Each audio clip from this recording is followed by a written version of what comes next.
Hello friends, সোম cook মঞ্চুতে আপনাদের সবাইকে অনেক অনেক স্বাগত। আজ আমার রেসিপিতে থাকছে মেথি শাক। এই শাকটা খেতে যেমন সুস্বাদু হয়, শরীরের জন্য ভীষণই ভালো একটি শাক। এই শীতকালে শাকটা কিন্তু ভালোই পাওয়া যায়। আর শীত শেষ হওয়ার আগে এই শাকের একটা দারুণ রেসিপি আপনাদের সাথে শেয়ার করছি।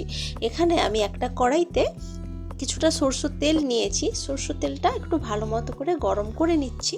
তেলটা ভালোভাবে গরম হয়ে যাওয়ার পর তেলের মধ্যে আমি দিয়ে দেব টুকরো করে কেটে রাখা বেগুন।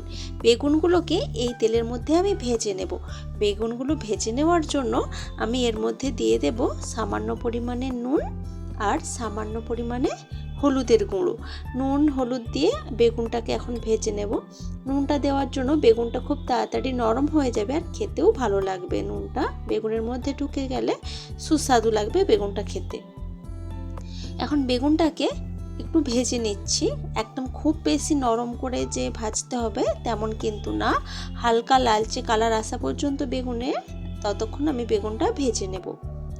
তো বেগুনটা ভেজে নেওয়ার পর আমি বেগুনটাকে তুলে রাখলাম। এখন এই কড়াইতেই আমি কিন্তু কোনো রকম আর তেল অ্যাড করছি না।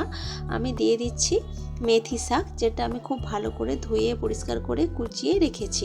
সেই মেথি শাকটাকে এখন একটু টেলে নেব বা নেড়ে নেব। এর মধ্যে আমি কোনো রকম তেল ছাড়াই শাকটাকে একটু টেলে নেব।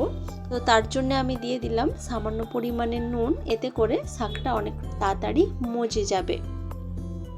তো শাকটাকে এইভাবেই নাড়তে নাড়তে শাকের মধ্যে কিন্তু জল বেরিয়ে আসবে। সেই জলটাকেও শাকের মধ্যে থেকে শুকনো করে নেব। জলটা শুকনো হওয়া পর্যন্ত শাকটাকে এইভাবেই নেড়ে নেড়ে রান্না করে নেব। আর শাকটাকে আগে থেকে এইভাবে নেড়ে বা হালকা ভাজা করে একটু রান্না করে নিলে এই মেথি শাকের মধ্যে যে তেতো ভাবটা থাকে সেটাও কিন্তু চলে যাবে, অনেকটাই সুস্বাদু লাগবে বেশি খেতে। তো শাকের মধ্যে কিন্তু দেখছেন জলটা কিন্তু শুকনো হয়ে গেছে। আর সামান্য কিছুক্ষণ ভেজেই কিন্তু আমি শাকটাকে তুলে রেখেছি। তো শাকটাকে তুলে রেখে কড়াইটা একটু পরিষ্কার করে আমি কড়াইতে আবারও কিছুটা সরষের তেল দিলাম। আর এই পুরো রান্নাটাই কিন্তু আমি সরষের তেলেই করব। সরষের তেলের ঝাঁঝ গন্ধ এতে কিন্তু রেসিপিটার টেস্ট অনেক বেশি ভালো আসবে। তো তেলটা গরম হয়ে যাওয়ার পর তেলের মধ্যে একটা শুকনো লঙ্কা আর কিছুটা কালো জিরে আমি ফোড়ন হিসেবে দিয়েছি। এতে করে তেলের মধ্যে থেকে সুন্দর গন্ধ বের হবে। তেলটা ভালোভাবে গরম হয়ে যাওয়ার পর আমি তেলের মধ্যে দিয়ে দেব টুকরো করে কেটে রাখা আলু, যেটা আমি ছোট ছোট করে টুকরো করে কেটে রেখেছি। সেই আলুগুলোকে ভাজতে দিয়েছি। আলুগুলোকে ভেজে নেওয়ার জন্য আমি নুন আর হলুদ অ্যাড করব, তবে তার আগে আমি দিয়ে দেব এখন এর মধ্যে টুকরো করে কেটে রাখা সিম আর আলুটাকে একসাথে ভেজে নেব।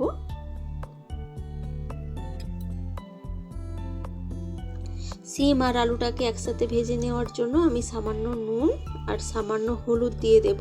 নুন দিয়ে দিলে সিম আলু দুটোই খুব তাড়াতাড়ি সফট হয়ে যাবে।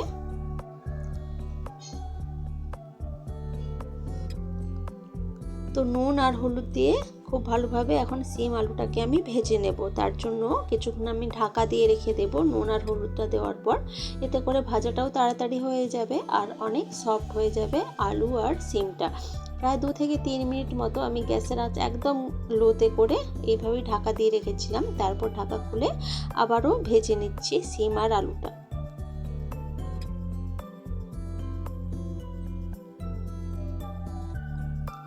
ভালোভাবে ভাজা হয়ে যাওয়ার পর আমি এর মধ্যে দিয়ে দিলাম আগে থেকে ভেজে রাখা বেগুন আর মেথি শাকটা।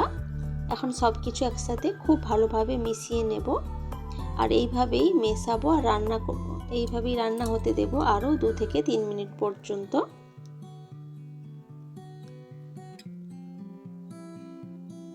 আর এই রান্নাটা কিন্তু কোনো রকম মশলা ছাড়াই কিন্তু হয়ে যায় আর টেস্টও হয় ভীষণই ভালো। যে মশলা দিচ্ছি না বলে টেস্ট হবে না এমনটা কিন্তু না, ভীষণই সুন্দর টেস্ট হয়। হালকার উপরে রান্নাটা হয় কোনো মশলা ছাড়া, কিন্তু টেস্ট হয় অসাধারণ।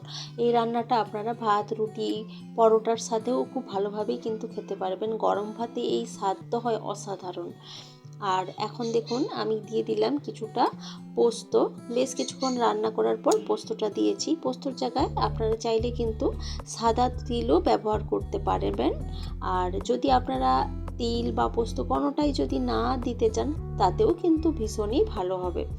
তো এইভাবে কিছুক্ষণ পোস্তটা দেওয়ার পর নাড়াচাড়া করে আমি দেখুন সার্ভ করে দিয়েছি। দেখতে তো ভীষণই ভালো হয়েছে, খেতেও দারুণ হয়। গরম ভাতে এই মেথি শাকের টেস্ট হয় ভীষণই ভালো। তার সাথে আপনারা কিন্তু ভাত বা পরোটা রুটি দিয়েও কিন্তু খেতে পারবেন। তো রেসিপিটি আপনাদের কেমন লেগেছে সেটা কিন্তু অবশ্যই আমাকে কমেন্ট করে জানাবেন। ভালো লাগলে লাইক কমেন্ট শেয়ার করবেন এবং প্লিজ আমার চ্যানেলটি সাবস্ক্রাইব করে আমার পাশে থাকবেন। তো আজকের মতো এই ভিডিওটা এ পর্যন্তই থাক। দেখা হচ্ছে অন্য কোনো দিন অন্য কোনো ভিডিওতে অন্য কোনো রেসিপির সাথে। তো আজকের মতো টাটা বাই বাই।